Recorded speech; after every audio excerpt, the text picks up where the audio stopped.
તો આ તરફ સુરતમાં છેતરપિંડીના કેસમાં ખાનગી બેંકના મેનેજરની ધરપકડ કરાઈ। વીમા એજન્ટના ખાતામાં ગેરકાયદે કરોડોના વ્યવહાર મુદ્દે ધરપકડ કરાઈ। વીમા એજન્ટના ખાતામાં તેની જાણ બહાર 3 કરોડનો વ્યવહાર કર્યાનો આરોપ। એજન્ટના ડોક્યુમેન્ટનો દુરુપયોગ કરી બેંક મેનેજરે સેવિંગ ખાતું ખોલ્યું હતું। વીમા એજન્ટ બીજી બેંકમાં એકાઉન્ટ ખોલાવવા જતા બેંક મેનેજરની પોલ ખુલી ગઈ। પોલીસે બેંક મેનેજર સંદીપ રાખિયા અને રજત શેઠિયાની હાલ ધરપકડ કરી લીધી છે।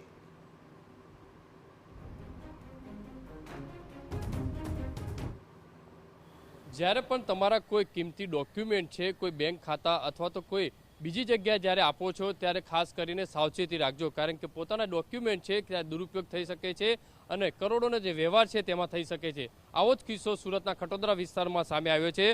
જે રીતે વીમા એજન્ટના ખાતાની અંદર 3 કરોડનો જે વ્યવહાર થઈ ગયો, જ્યારે આ વીમા એજન્ટ બીજી બેંક એકાઉન્ટની અંદર જ્યારે ખાતું ખોલાવવા ગયા ત્યારે ખ્યાલ આવ્યો હતો કે HDFCના સેલ્સ મેનેજર અને એક જે મળીને આ બંને લોકોએ આખા જે આ ડોક્યુમેન્ટ હતા તેમના દ્વારા અલગ અલગ જે ટ્રાન્ઝેક્શન કર્યા હોવાનું જે છે દુરુપયોગ કરી અને ટ્રાન્ઝેક્શન કર્યા હોવાનું જે સામે આવ્યું હતું। જે રીતે વીમા એજન્ટ દ્વારા ખટોદરા પોલીસ સ્ટેશનની અંદર જે રીતે ફરિયાદ નોંધાવી હતી ને તેના આધારે ખટોદરા પોલીસ દ્વારા HDFC બેંકના જે સિનિયર બ્રાન્ચના સેલ્સ મેનેજર સંદીપ રાખેચા અને જે મળતીઓ જે કહી શકાય છે જે તેની સામે ગુનો નોંધી અને ધરપકડ કરવામાં આવી છે।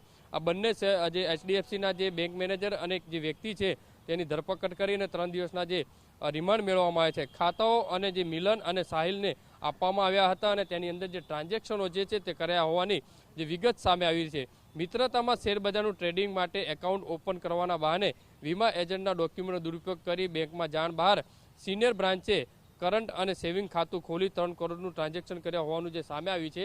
હાલમાં તો ખટોદરા પોલીસે અલગ અલગ ડોક્યુમેન્ટ આધારે જે તપાસ હાથ ધરી છે અને જે બેંક મેનેજર છે સહિત 2 લોકોની ધરપકડ કરીને વધુ તપાસ હાથ ધરી છે। પણ ખાસ કરીને જ્યારે કિંમતી ડોક્યુમેન્ટ કોઈ પણ વ્યક્તિને આપતા હોય ત્યારે ખાસ સાવચેતી રાખવી જરૂરી છે। કેમેરામેન સંજય ચંડલ સાથે બલદેવ સુથાર, TV9 સુરત।